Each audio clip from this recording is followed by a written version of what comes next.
What does success look like? I think being the best you can be, and I think what I owe to being successful is probably my teachers that I had growing up in Wills Point. Some very influential people that drove me into the field of education. My reason to get into education was to give back to the students and the community.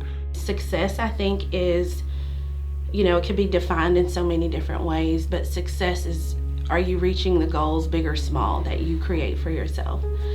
So I would say that Wills Point has helped create those goals, and have helped me to be successful. Being in a small community and making those mistakes and seeing others make mistakes and then growing from that, I feel like it's allowed me to set higher goals. And then I'm also able to relate to other kids,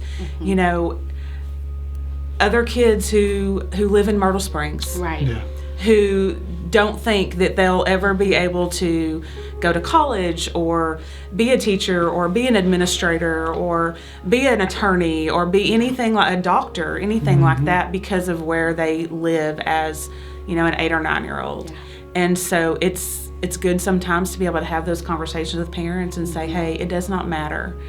Right. You can show that ambition and you can work hard, and we've produced a lot of very successful people out of Wills Point.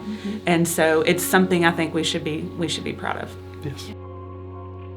Just that small knit community, although we're growing, we still have that small town atmosphere. Sure. To where you, like you said, you can pick up the phone, and I get numerous phone calls from former classmates. Hey, my kid's, Right. he's a sophomore now, or he's a junior, and hey, keep an eye on him. Had a rough night, and Sure. Things like that. And we're all, again, it's that extended family that we're always looking out for one another. So. Well, I had to make that phone call as a parent, to you. And it's good to be able to say, hey, I know that there's somebody else looking out, not just for our kids, but for us. You drive down and you see someone on the side of the road that maybe has a flat tire, and you're going to pull over. Oh, I know that person. I want to stop and help. Or, someone's parent's sick. Hey, let me take a crock pot of food over. Yeah. It's those little things, I think. I'm from here, grew up here, graduated here. My family is here.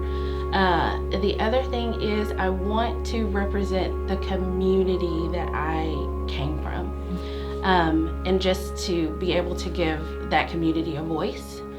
Also, I'm connected because of the difference, I think, the impact you can see immediately, where in bigger districts it's big, the numbers are so huge, so you don't really get to see or get to, attend all of your kids' plays or games because you have, 10,000 instead of, 400. So it's the family and the community. That's why I stay connected. I would say hopefully I've impacted some members of our community as far as our students. Try to share my knowledge that I've gained while being gone.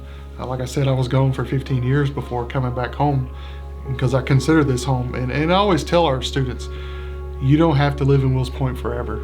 Sure. Go see what else is out there. This is a place you come back and you raise your family, raise your kids, because it is a great community, that family atmosphere. But see what you can while you're young, Sure. and then come back and raise your family. I am Melanie Mullin, class of 1997, and I am Wills Point proud. I am Kimberly Cole White, graduate 1994, and I am Wills Point proud. I am Brian Clements, class of 1989, and I am Wills Point proud.